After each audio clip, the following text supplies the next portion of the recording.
अस्सलाम वालेकुम students. Fourth lecture है केमिस्ट्री का। इससे प्रीवियस लेक्चर में हम लोगों ने क्लासिफिकेशन ऑफ ऑर्गेनिक कंपाउंड पढ़ ली थी। आज हम पढ़ेंगे diversity in magnitude of organic compounds. Diversity in magnitude का मतलब ये होता है कि ऑर्गेनिक कंपाउंड्स की quantity, number of organic compounds इतने ज़्यादा क्यों हैं। इस टॉपिक के अंदर हम लोगों ने वो रीजंस पढ़नी है जिनकी वजह से हम ये समझ सकेंगे कि ऑर्गेनिक कंपाउंड इतने ज़्यादा क्यों हैं। सबसे पहले बात है कि अब तक हम 118 एलिमेंट्स को डिस्कवर कर चुके हैं टोटल।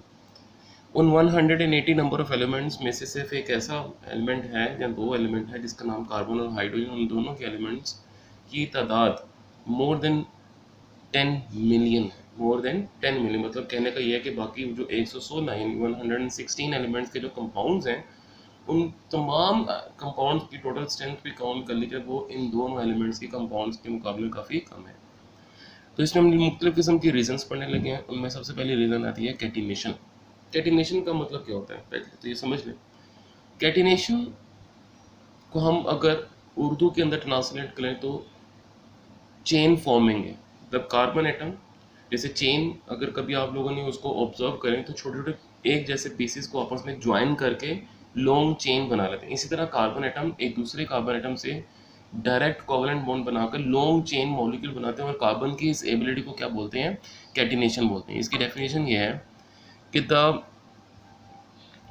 यहाँ पे डेफिनेशन इसके बाद में आती है, पहले हम आगे पढ़ लेते हैं पहले इसको complete. The main reason for the existence of a large number of organic compound is that atom carbon atom can link with other carbon atom by means of a covalent bond to form a chain or ring or carbon atom. This chain can be straight or branch. The ability of carbon atom to link with other carbon atom to form long chain and large ring is called catenation. So this is the definition.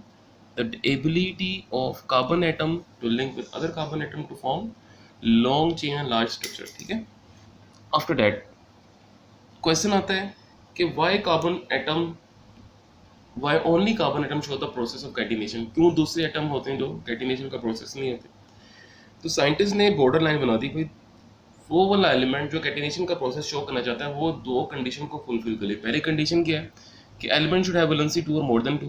इसका मतलब क्या, वो carbon की valency 4 है, इसका मतलब उसकी ये फुलफिल करता है। फिर दूसरी बात यह है कि bond made by element with its own atom should be stronger than, कि कार्बन एटम का कार्बन एटम के साथ ही जो बॉन्ड बनना चाहिए वो स्ट्रॉन्ग होना चाहिए with as compare to with any other atom. ठीक है, स्पेशली विद ऑक्सीजन, कि कार्बन और ऑक्सीजन का जो बॉन्ड है that should be weaker as compare to carbon bond. अब यहाँ पर इस कैटेगरी के अंदर कार्बन का ये ग्रुप फैलो है जिसका नाम है जर्मेन सिलिकॉन। सिलिकॉन और कार्बन दोनों की वैलेंसी 4 है, दोनों के सेम है। इसका मतलब दोनों फर्स्ट कंडीशन को फुलफिल तो करते हैं, ये पहली कंडीशन। लेकिन सेकंड कंडीशन में अगर हम बात करते हैं कार्बन और कार्बन के दरमियान जो बॉन्ड स्ट्रेंथ है वो सिलिकॉन और सिलिकॉन के लिहाज से अगर हम इसको कंपेयर करते हैं तो जस्ट मिनट आपको इसको मैं ड्रॉ करके दिखाता हूँ जी। कार्बन और कार्बन का जो बॉन्ड स्ट्रेंथ है, मतलब बॉन्ड एनर्जी है, कार्बन और कार्बन के दरमियान जो बॉन्ड तोड़ना होता है तो जो अमाउंट ऑफ एनर्जी रिक्वायर्ड होती है that is 355 kilo joules per मोल। और कार्बन और ऑक्सीजन के दरमियान जो बॉन्ड एनर्जी है वो 355। तो क्लियरली है कि कार्बन और कार्बन का जो बॉन्ड है वो कार्बन और ऑक्सीजन के दरमियान बनने वाले बॉन्ड से काफ़ी स्ट्रॉन्ग है। बात करते हैं किसी की सिलिकॉन के। सिलिकॉन और सिलिकॉन के दरमियान जो बॉन्ड एनर्जी वो 200 किलो जूल्स पर मोल है, जबकि सिलिकॉन और ऑक्सीजन की बॉन्ड एनर्जी वो 452 किलो जूल्स पर मोल है। रूल के मुताबिक इस बॉन्ड एनर्जी को इससे क्या होना चाहिए, ग्रेटर होना चाहिए। इस बॉन्ड एनर्जी को इससे ग्रेटर होना चाहिए। कार्बन तो इन दोनों कंडीशन को फुलफिल कर रहा है लेकिन सिलिकॉन इन दोनों कंडीशन को फुलफिल नहीं करता। That is why silicon does not show the process of catenation जी। कैटिनेशन के बाद जो सेकंड रीजन है for the diversity and magnitude of hydrocarbons वो आइसोमेरिज्म है। आइसोमेरिज्म का वर्ड दो वर्ड से मिलकर बना हुआ है। आइसो का मतलब होता है सेम और मर्स का मतलब होता है मॉलिक्यूल्स। मतलब isomers are those molecules which have same molecular formula but they have the different structure formula or they have different arrangement of atom। वो वाले मॉलिक्यूल जिनकी मॉलिक्यूलर फार्मूला तो सेम होता है लेकिन उनके मॉलिक्यूलर स्ट्रक्चर डिफरेंट होता है उनको हम बोलते हैं isomers of each other. And इस फिनोमिना को हम क्या बोलते हैं, आइसोमेरिज्म बोलते हैं। क्लियर हो गया। यहाँ पर एग्जांपल है पेंटेन की। पेंटेन की 3 जो है ना स्ट्रक्चर फार्मूला यहाँ पे दिया हुआ है, एन पेंटेन, आइसोपेंटेन और न्यू पेंटेन। इसमें इन तीनों के मॉलिक्यूलर फार्मूला सेम है लेकिन इनके अंदर जो एटम्स की अरेंजमेंट वो क्या है, डिफरेंट। मैं आपको बना कर दिखाता हूँ जी। एन पेंटेन, एन पेंटेन याद रखना, पेंटेन का मॉलिक्यूलर फॉर्मूला होता है C5 और H12 होते हैं। ये CH3 bond CH2 bond CH2 bond CH2 1 2 3 4 and फिर ये CH3।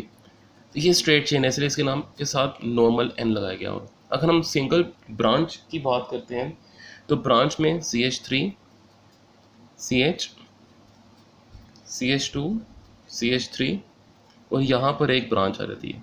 अब 1 2 3 4 5 कार्बन की वजह से इसको बोलेंगे क्या, पेंटेन बोलेंगे, और एक ब्रांच की वजह से क्या बोलेंगे, इसके साथ आइसो लगा देंगे। अगर हम एक से ज़्यादा यहाँ पर ब्रांचेस आ जाती हैं तो फिर क्या होगा, यह है CH3 बॉन्ड CH3, ये भी बॉन्ड CH3, ये भी बॉन्ड CH3।